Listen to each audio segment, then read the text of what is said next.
We have different clinical centers in the Division of Community Oral Health. One is Penn Smiles, which is a bus in which our students treat pediatric patients ranging from K through 8. We have a center called LIFE, which stands for Living Independently for Elders. That's at 45th and Chestnut, and at that center we treat a predominantly geriatric population with significant medical and physical compromises. We also have a site in Center City at 17th and South called Puentes de Salud. The translation of that is Bridges to Health, and at Puentes we see a predominantly Spanish-speaking immigrant population.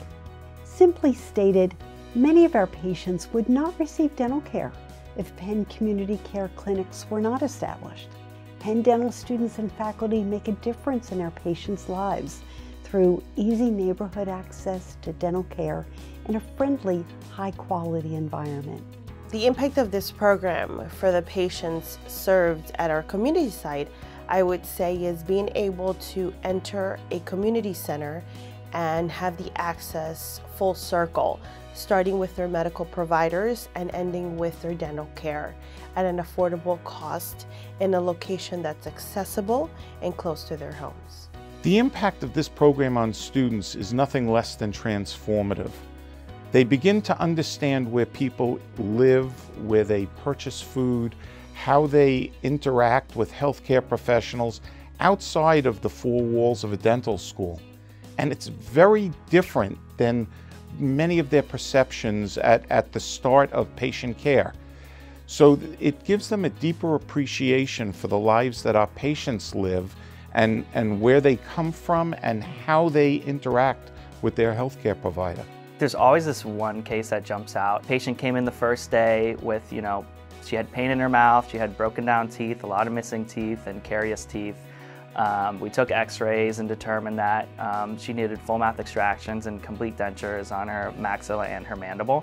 Kind of communicating to her that something that's, difficult to hear is that, we need to take your teeth out and we're going to replace it with a prosthesis. Working with Dr. Jensen and learning how to communicate those things while being compassionate, was something that kind of vibed with me. I was lucky enough to, see her from her initial visit, listening to her chief complaint, working her up and making a treatment plan, to doing all the extractions and making the denture. And I think that last day, giving her her denture, she loved how it looked, she had a beautiful smile. I think that was one of the most rewarding things that I've experienced at the community sites. Being able to go into this setting and actually have hands-on experience in sites that have been set up in a very systematic and organized way with community buy-in was really, really meaningful to me and something I'll take forward for sure.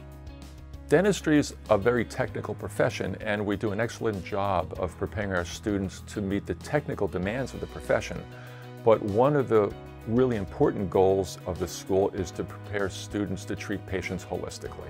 In my mind, what that means is treating the patient as an individual and as a person who has a soul and a heart and has more than just dental needs. I think that we expose our students to patients with far-ranging challenges and compromises. They have dental needs, certainly, and we do attend to those needs, but many of these patients have needs that go well beyond the physical. And I think that by virtue of sending our students to these community sites, we're able to show our students the humanistic side of dentistry.